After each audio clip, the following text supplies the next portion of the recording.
Praise the lord. దేవుని పరిశుద్ధమైన నామానికి స్తోత్రములు.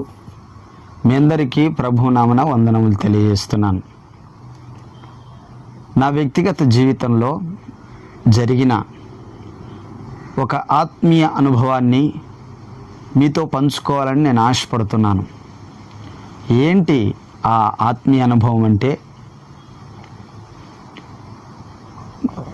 నేను సువార్త విన్నది బ్రదరన్ ఫెలోషిప్ సేవకుల ద్వారా, క్రీస్తును తెలుసుకున్నది క్రిస్టియన్ బ్రదరన్ అసెంబ్లీకి సంబంధించిన సేవకుల ద్వారా. అయితే వ్యక్తిగత ప్రార్థనలోనూ వ్యక్తిగతంగా వాక్య ధ్యానంలోనూ ఎక్కువగా గడుపుతున్న దినాలలో నాకు తెలియని సంతోషం, నాకు తెలియని ఆనందం హృదయం నిండేది. అలా గొప్ప ఆనందంతో నింపబడుతూ వచ్చాను. అప్పటికి నాకు తెలియదు, అది ఇప్పుడు తెలుసు, పరిశుద్ధాత్మ యందలి ఆనందము అని. తర్వాత ఒక పెంతెకోస్తు సేవకులించిన సేవకులు పరిచయం కావడం, కొన్ని ఆత్మ కార్యాలు తెలుసుకోవడం జరిగింది. ఆత్మ కార్యములు జరగడం చూశాను. పరిశుద్ధాత్మ దేవుడు కార్యాలు నేటి కాలంలో చేస్తాడని నమ్మగలిగే స్థితికి వచ్చాను. తదనంతరం మారుమనసు విషయమైన బాప్తిసం, పాపక్షమాపణ విషయమైన బాప్తిసం తీసుకున్న తర్వాత ఆ సంఘములో మరి సేవకు వెళ్తానని చెప్తే ట్రైనింగ్కి పంపించారు. సేవకు వెళ్ళిన నేను కొన్ని అనుభవాలు పొందాను. పెంతెకోస్తు సంఘాల్లో పిలుపు ఉండాల సేవకు అంటారు. అంతేకాదు పరిశుద్ధాత్మతో నింపబడి ఉండాలా, పైనుండి వచ్చే శక్తిని పొంది ఉండాలని బోధిస్తారు. అంతేకాకుండా వరములు పొందాలి అని కూడా బోధిస్తారు. ఒకరోజు ఆరాధన జరుగుతుంటుండగా, మందిరంలో ఆరాధనలో గడుపుతూ ఉంటుండగా, నాకు ఆ సమయంలో ఒక వ్యక్తి గురించి జ్ఞప్తికి వచ్చింది. ఆ వ్యక్తికి కొన్ని శోధనలు ఉన్నట్టు అనిపించింది. వాటి కొరకై అన్నా మూలుగులతో ప్రార్థించినట్లు నేను కళ్ళు మూసుకొని మూలుగులతో నా అంతరంగంలో ప్రార్థన చేస్తూ వచ్చాను. తదనంతరం కొన్ని విషయాలను గట్టిగా పలికాను. ఆ పలికిన పదాల భావం నాకు తెలియదు, కానీ ఆరాధన అయిపోయి ప్రార్థన ఎంత అయిపోయి అందరూ వెళ్ళిన తర్వాత సీనియర్ సేవకుడు ఒక విషయాన్ని నాతో పంచుకున్నాడు. నువ్వు పలానా వ్యక్తి పేరు చెప్పి ఆ వ్యక్తికి ఉన్న శోధనలు తొలగించినందుకు దేవానికి వందనాలని దేవుని భాషలతో స్తుతించావు నువ్వు అని అన్నాడు.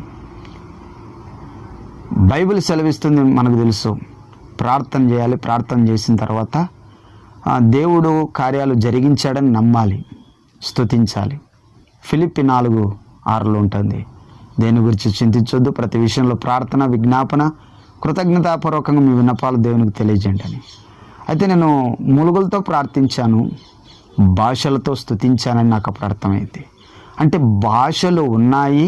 మరి నేను మనసులో ఏ వ్యక్తి కొరకు ప్రార్థన చేశానో గట్టిగా నేను ఏదో నాకు తెలియని పదాలు పలికాను. కానీ సీనియర్ సేవకుడు చెప్తాను, ఆ వ్యక్తికి ఉన్న శోధనలు తొలగించినందుకు వందనాలను నువ్వు పలికితూ వచ్చావు అని అన్నాడు. అంటే అప్పుడు నాకు అర్థమైంది, భాషల వరం అనేది ఉంది, దానికి అర్థం చెప్పేవారు కూడా ఉన్నారని. నేను ఇదంతా ఎందుకు తీసుకొస్తున్నానంటే, చాలామంది నేటి కాలంలో ఆత్మవరాలు లేవు అని అంటున్నారు. వారి వ్యక్తిగత జీవితంలో పరిశుద్ధాత్మ దేవుడు పనిచేయకపోతే ఆత్మకార్యాలు వాళ్ళ దృష్టికి మాత్రం లేకపోవచ్చేమో, కానీ వాస్తవికంగా ఉన్నాయి.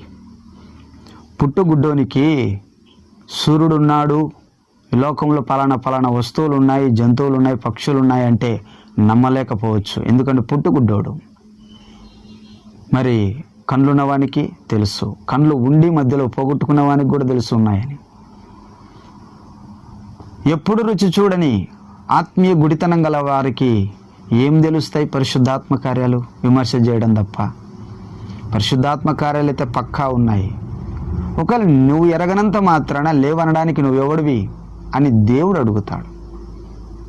అలనాడు శాస్త్రులు, సద్దుకైలు ఇలాగే యేసుప్రభును శోధిస్తూ వచ్చారు.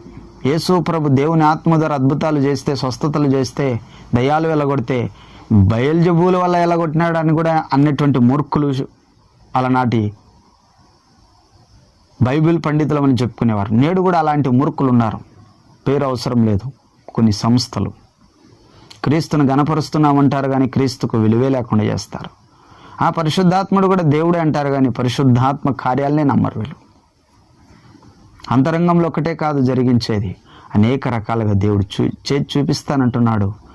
1 కొరింథీ 12వ అధ్యాయంలో నానా విధములైన కృపావరాలు ఉన్నాయి, పరిశుద్ధాత్ముడే ఇచ్చేది. నానా విధములైన పరిచర్యలు ఉన్నాయి, ఇచ్చేది ప్రభువే. నానా విధములైన కార్యములున్నాయి, అన్ని అనుగ్రహించేవాడు తండ్రి దేవుడే అనింది. అయితే ప్రతి ఒక్కరికి ఆత్మ ప్రత్యక్షత దేవుడు, పరిశుద్ధాత్మ దేవుడు అనుగ్రహిస్తున్నాడు. జ్ఞానవాక్యం, బుద్ధివాక్యం, ప్రవచన వరం, అద్భుతాలు చేసే శక్తి, భాషలు, తర్వాత భాషలకు అర్థం చెప్పే వరం, తర్వాత ఇంకా ఇలా ముందుకు వస్తే 9 ఉన్నాయి. 9 ఈ స్వస్థపరిచే వరాలు ఇవన్నీ ఉన్నాయి. ఇవన్నీ జరుగుతాయి నేటికి కూడా. పరిశుద్ధాత్ముడు తన చిత్తం చొప్పున పనిచేస్తున్నాడు. కనుక వాక్యం సత్యం. భాషలు ఆగిపోతాయంటే ఇప్పుడు కాదు, ప్రభు అయిన యేసు మధ్యాకాశానికి వచ్చినప్పుడు మనం ఎత్తబడే సమయంలో ఆగిపోతాయి. అది పక్క. అప్పుడు అవసరం లేదు కూడా, ఇప్పుడు అవసరమే. దేవునికి మహిమ కలుగునుగాక.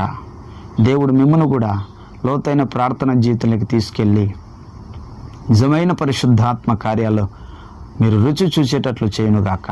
ఆమేన్. దేవుడు దీవించునుగాక. ఆమేన్.